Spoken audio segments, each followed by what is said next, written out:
paz de Jesus, Bíblia todo dia. Desafio de ler a Bíblia em um ano. Em nome do Pai, do Filho e do Espírito Santo. Amém. Oração inicial. Abre, Senhor, a minha mente para que eu compreenda, minha boca para que eu proclame e meu coração para que eu acolha. Amém.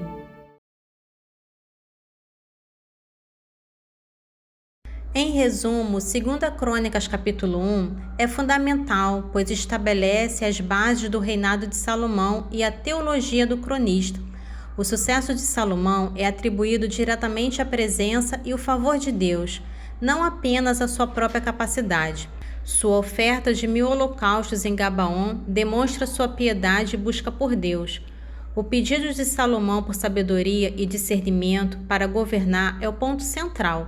Isso reflete uma prioridade teológica no livro de Crônicas, a importância da obediência à lei e da sabedoria para um bom governo.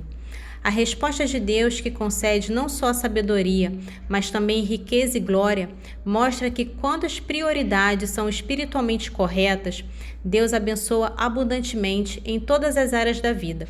Este capítulo serve como prefácio para a construção do templo, mostrando que a gloriosa empreitada de Salomão é fruto da bênção e sabedoria divinamente concedidas. 2 Crônicas, capítulo 1. Salomão, filho de Davi, consolidou-se no seu reino. O Senhor, seu Deus, estava com ele e lhe deu muito poder.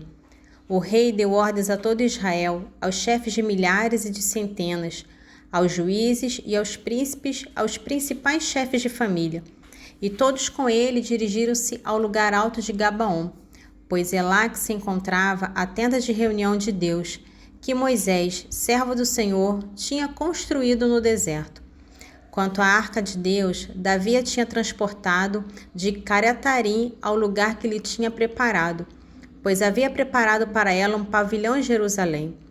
Encontrava-se também em Gabaon, diante do santuário do Senhor, o altar de bronze que Besaleel, filho de Uri, filho de Ur, tinha construído.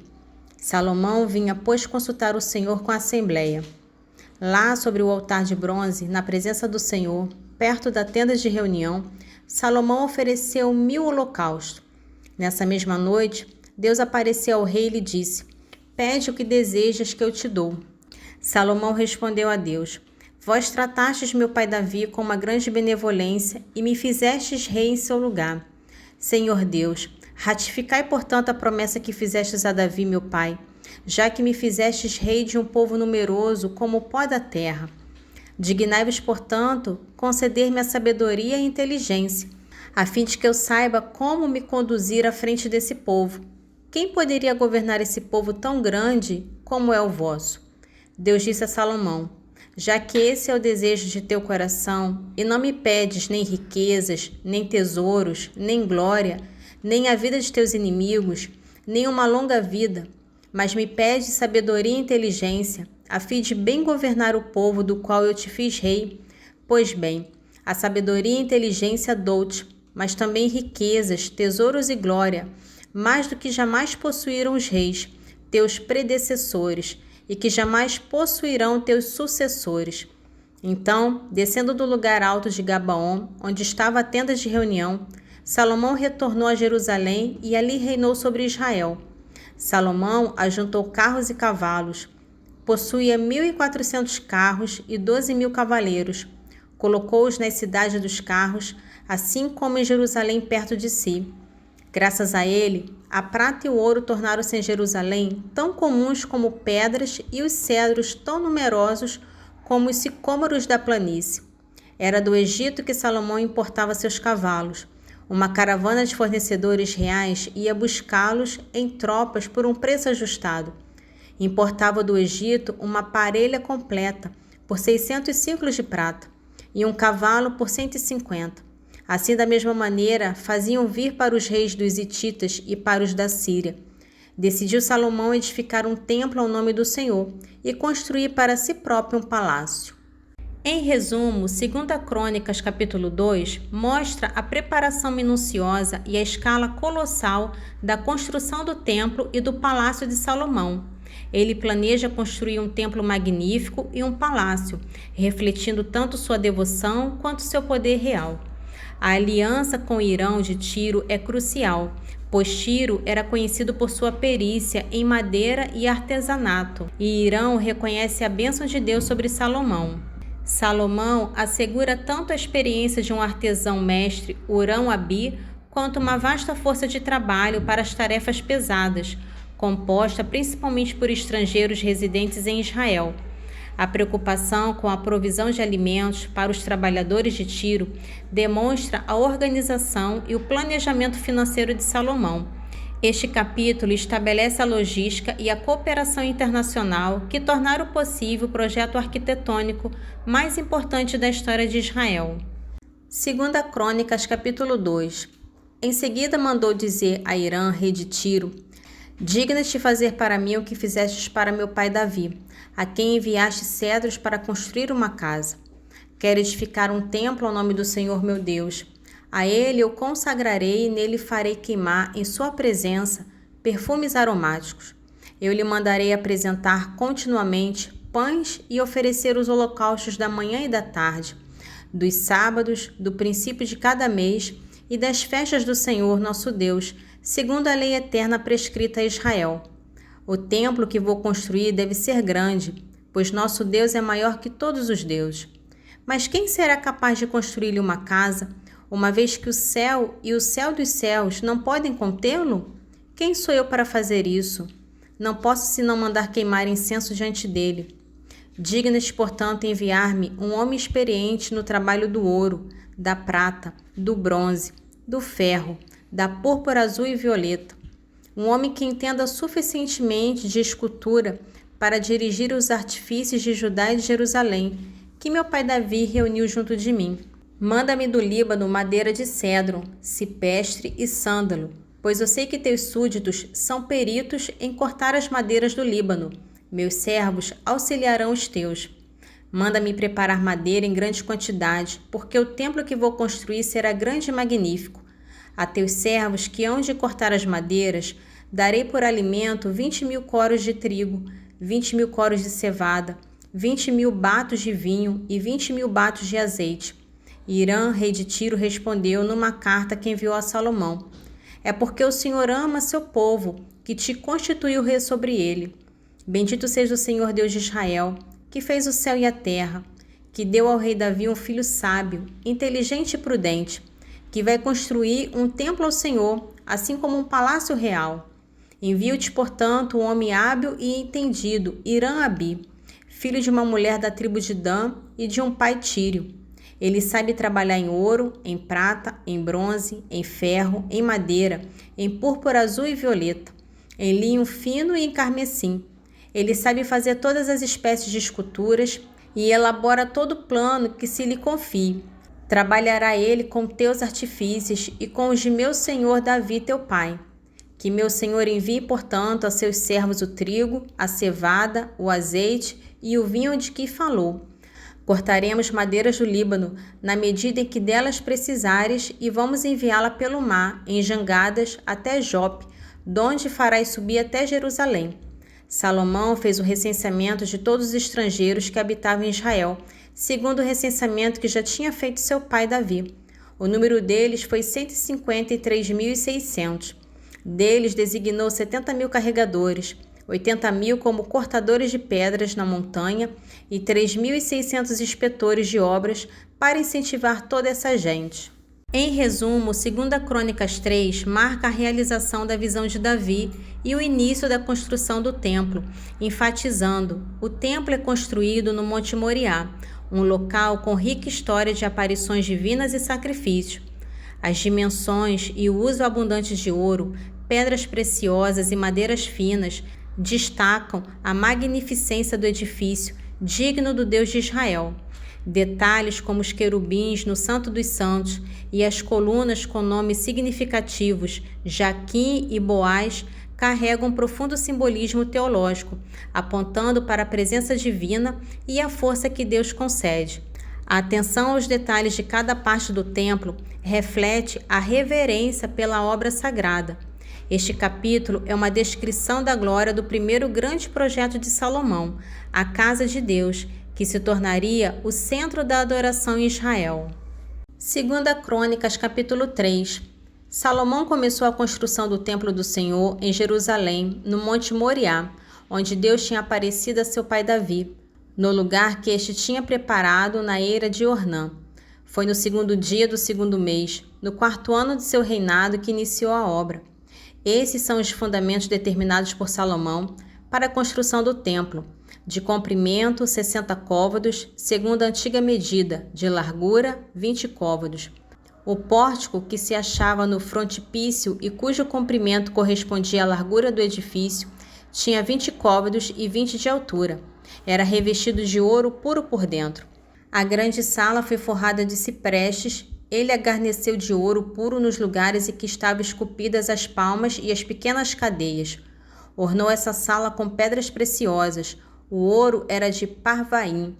O rei revestiu de ouro a sala, traves, umbrais, paredes e portas. Nas paredes mandou esculpir querubins. Fez também a construção da sala do Santo dos Santos, cujo comprimento, igual à largura do edifício, era de 20 côvados. O valor do ouro fino com que o recobriu era de 600 talentos.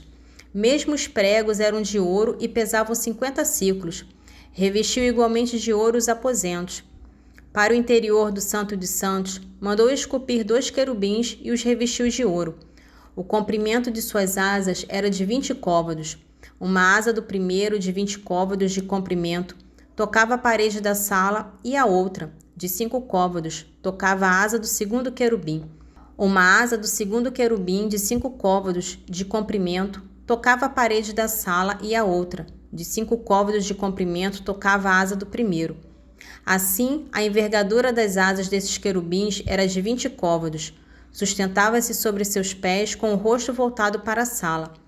O rei mandou fazer a cortina de púrpura violeta, carmesim e de linho fino, e nela mandou bordar querubins. Diante do edifício levantou 2 colunas de 35 côvados de altura, tendo no alto um capitel de 5 côvados. Como para o santuário, fez pequenas cadeias, colocou-as no cimo das colunas e suspendeu nelas 100 romãs. Levantou colunas, uma à direita e outra à esquerda da fachada do templo. Chamou a da direita Jaqui e a da esquerda Boaz.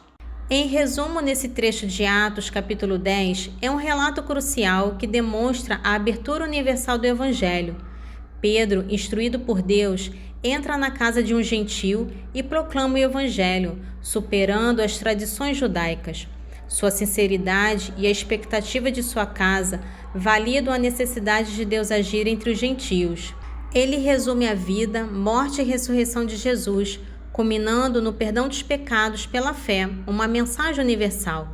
A descida do Espírito Santo sobre os gentios, antes mesmo do batismo, é a validação divina mais poderosa de sua inclusão. Isso prova aos judeus cristãos que Deus aceitou os gentios de forma plena. O batismo dos gentios é a consequência lógica e necessária da manifestação do Espírito, formalizando sua entrada na comunidade da fé. Este evento é um divisor de água, estabelecendo um precedente para a evangelização dos gentios e abrindo caminho para a Igreja se tornar verdadeiramente universal. Atos dos Apóstolos, capítulo 10, dos versículos 24 ao 48. No outro chegaram a Cesareia. Cornélio os estava esperando, tendo convidado seus parentes e amigos mais íntimos. Quando Pedro estava para entrar, Cornélio saiu e recebê-lo e prostrou-se aos seus pés para adorá-lo. Pedro, porém, o ergueu, dizendo: Levanta-te, também eu sou um homem. E falando com ele, entrou e achou ali muitas pessoas que se tinham reunido e disse: Vós sabeis que é proibido a um judeu aproximar-se de um estrangeiro ou ir à sua casa. Todavia, Deus me mostrou que nenhum homem deve ser considerado profano ou impuro. Por isso, vim sem hesitar, logo que fui chamado. Pergunto, pois, por que motivo me chamaste? Disse Cornélio: Faz hoje 4 dias que estava eu a orar em minha casa. A hora 9, quando se pôs diante de mim um homem com vestes resplandecentes que disse: Cornélio, a tua oração foi atendida e Deus se lembrou de tuas esmolas. Envia alguém a Jope e manda vir Simão, que tem por sobrenome Pedro. Está hospedado perto do mar, em casa do curtidor Simão. Por isso mandei chamar-te logo e felicito-te por teres vindo. Agora, pois, eis-nos todos reunidos na presença de Deus, para ouvir tudo o que Deus te ordenou de nos dizer. Então Pedro tomou a palavra e disse: Em verdade, reconheço que Deus não faz distinção de pessoas, mas em toda a nação lhe é agradável aquele que o temer e fizer o que é justo. Deus enviou a sua palavra aos filhos de Israel, anunciando-lhes a boa nova da paz, por meio de Jesus Cristo. Este é o Senhor de todos. Vós sabeis como tudo isso aconteceu na Judéia, depois de ter começado na Galiléia, após o batismo que João pregou. Vós sabeis como Deus ungiu a Jesus de Nazaré, com o Espírito Santo e com o poder, como ele andou fazendo bem e curando todos os oprimidos do demônio, porque Deus estava com ele. E nós somos testemunhas de tudo o que fez na terra dos judeus e em Jerusalém. Eles o mataram, suspendendo em um madeiro.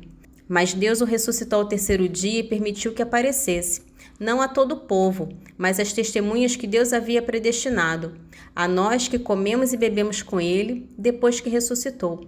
Ele nos mandou pregar ao povo e testemunhar que é ele quem foi constituído por Deus, juiz dos vivos e dos mortos.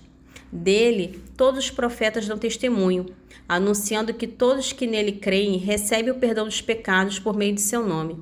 Estando Pedro ainda a falar, o Espírito Santo desceu sobre todos que ouviam a santa palavra. Os fiéis da circuncisão, que tinham vindo com Pedro, profundamente se admiraram, vendo que o dom do Espírito Santo era derramado também sobre os pagãos, pois eles o ouviam falar em outras línguas e glorificar a Deus. Então Pedro tomou a palavra. Porventura, pode-se negar a água do batismo a estes que receberam o Espírito Santo como nós? E mandou que fossem batizados em nome de Jesus Cristo. Rogaram-lhe então que ficasse com eles por alguns dias. Nesse trecho do Salmo 67, começa com uma imagem vívida da retribuição divina sobre os inimigos, prometendo sua derrota total, mesmo que se escondam nos lugares mais remotos. Em seguida, o foco muda para uma procissão litúrgica e alegre que entra no santuário, com cantores e músicos e a participação de diversas tribos de Israel na adoração e bênção a Deus. Salmo 67, dos versículos 22 ao 28. Sim, Deus parte a cabeça de seus inimigos, o crânio hirsuto do que persiste em seus pecados. Dissera o Senhor: ainda que seja de Baçã, eu os farei voltar. Eu os trarei presos nas profundezas do mar, para que banhes no sangue os teus pés, e a língua de teus cães receba dos inimigos seu quinhão. Contemplam a vossa chegada, ó Deus, a entrada do meu Deus, do meu rei no santuário. Vem na frente os cantores, atrás os tocadores de cítara, no meio as jovens tocando tamborins. Bendizei Deus nas vossas assembleias, bendizei o Senhor, filhos de Israel. Eis Benjamim, o mais jovem, que vai na frente. Depois os príncipes de Judá, com seus esquadrões, os príncipes de Zabulon, os príncipes de Neftali. Nesse trecho do livro de sabedoria, oferece uma descrição profunda da essência e das características da sabedoria. Ela é retratada como um espírito inteligente e multifacetado, uma emanação pura do poder de Deus e um reflexo de sua glória. A sabedoria é exaltada por sua capacidade de penetrar e ordenar todas as coisas, sendo imutável e superior a tudo o que é transitório e impuro. Livro da Sabedoria, capítulo 7, dos versículos 22 ao 30. Há nela, com efeito, um espírito inteligente, santo, único, múltiplo, sutil, móvel, penetrante, puro, claro, inofensível, inclinado ao bem, agudo, livre, benéfico, benévolo, estável, seguro, livre de inquietação, que pode tudo, que cuida de tudo, que penetra em todos os espíritos, os inteligentes, os puros, os mais sutis. Mais ágil que todo movimento é a sabedoria. Ela atravessa e penetra tudo, graças à sua pureza. Ela é um sopro do poder de Deus, uma irradiação límpida da glória do Todo-Poderoso. Assim, mancha nenhuma pode insinuar-se nela. É ela uma efusão da luz eterna, um espelho sem mancha da atividade de Deus e uma imagem de sua bondade. Embora única, tudo pode, imutável em si mesma, renova todas as coisas. Ela se derrama de geração em geração, nas almas santas, e forma os amigos e os intérpretes de Deus, porque Deus somente ama quem vive com a sabedoria.